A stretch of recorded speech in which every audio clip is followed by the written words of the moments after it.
చావు దగ్గరికి వెళ్ళినప్పుడు, ఒక నీతిమంతుడు చనిపోయినప్పుడు అతని దగ్గరికి వెళ్ళినప్పుడు మనలో ఏమైనా మార్పు జరుగుతుందా? దేవుని పనిలో ఉన్నవాడే మరణించాడే, ఏ పని చేయక మనం మరణిస్తే మన పరిస్థితి ఏంటని మనం ఆలోచించుకుంటున్నాం? ఏవి ఉండవు.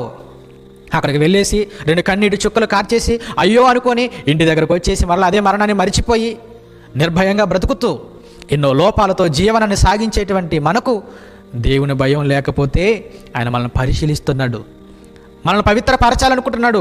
ఒక భక్తుని మరణం చేత మనలో పవిత్రత లేకపోతే మనం ఏమైపోతామంట? అక్కడ ఏం చెప్తున్నాడు ఆయన? ఒక మరణం ద్వారా ఏం చేస్తున్నాడంటే ఆయన మనల్ని పరిశీలిస్తున్నాడు.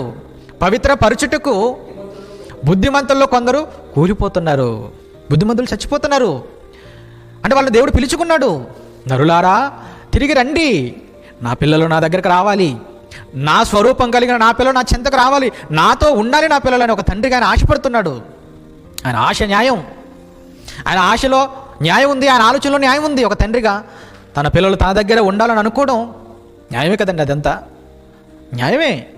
అందుకే ఆయన పిల్లలలో కొందరిని, సేవలో ఉంటున్న వారిని ఆయన పిలుచుకుంటున్నాడు.